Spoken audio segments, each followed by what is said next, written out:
On the rugged cliffs of Ilian Moor, one of the Flannan Isles off the Scottish coast, a lighthouse stands in defiant solitude. Encircled by the unrelenting waves of the Atlantic Ocean, it's a place steeped in mystery and folklore.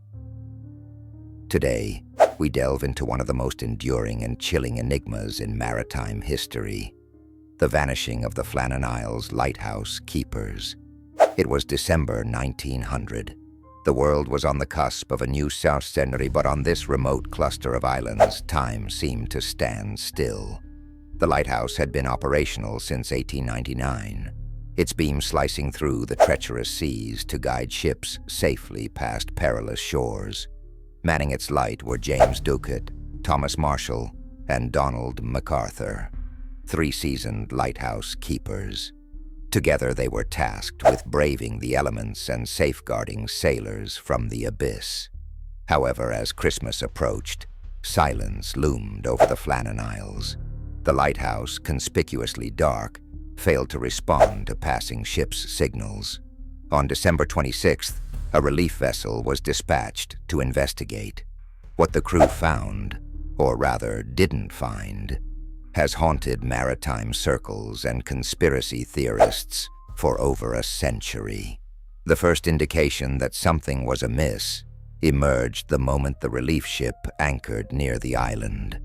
The flagpole was bare. There was no welcoming party of keepers waiting at the landing.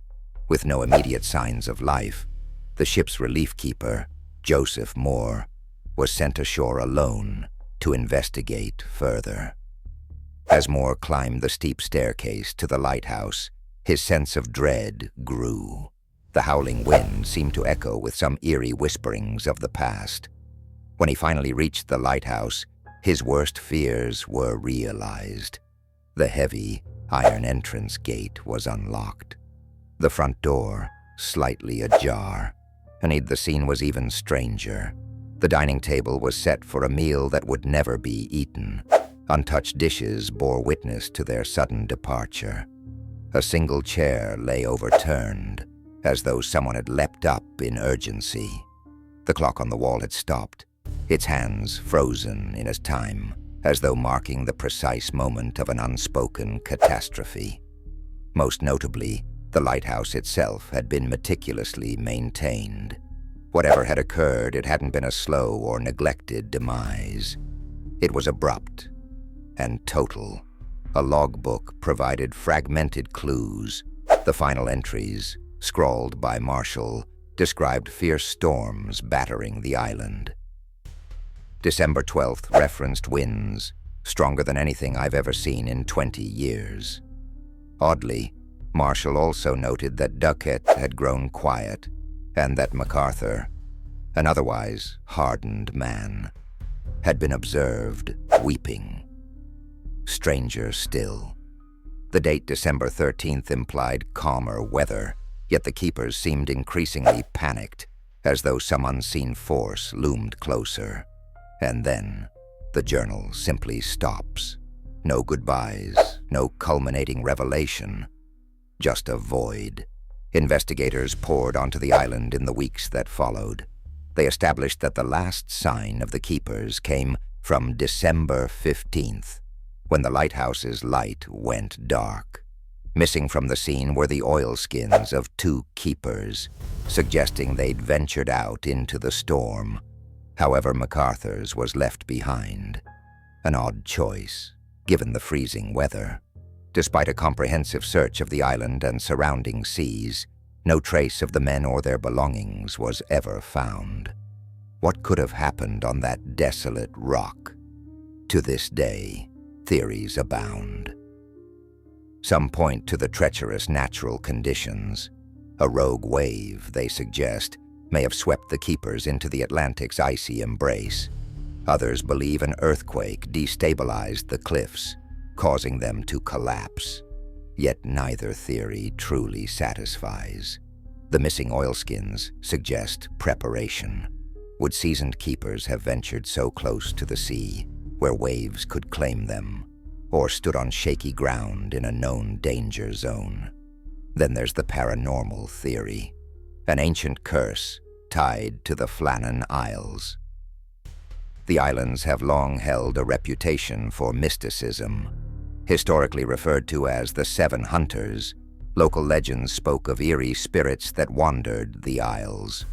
Could the keepers have fallen victim to something from beyond? Skeptics scoff. Yet the peculiar conditions, the unexplainable silence, the overturned chair, and the entries in the logbook lend credence to an otherworldly explanation. How else to explain their collective fear amidst improving weather? Not surprisingly, others have embraced a darker, more human possibility, that the isolation drove one of the keepers to madness. But here too, doubts emerge. Why then was there no blood, no sign of struggle? And if madness overtook them, why such methodical maintenance of the lighthouse in the hours before their demise? In the decades that followed, every passing investigator, historian, and writer has left the Flannan Isles with more questions than answers. The site remains operational, automated today, devoid of human presence. But for those who ventured to Flannan Moor, unease lingers. Visitors have described strange occurrences, mist that vanishes inexplicably, the sensation of being watched, and whispers carried by the wind.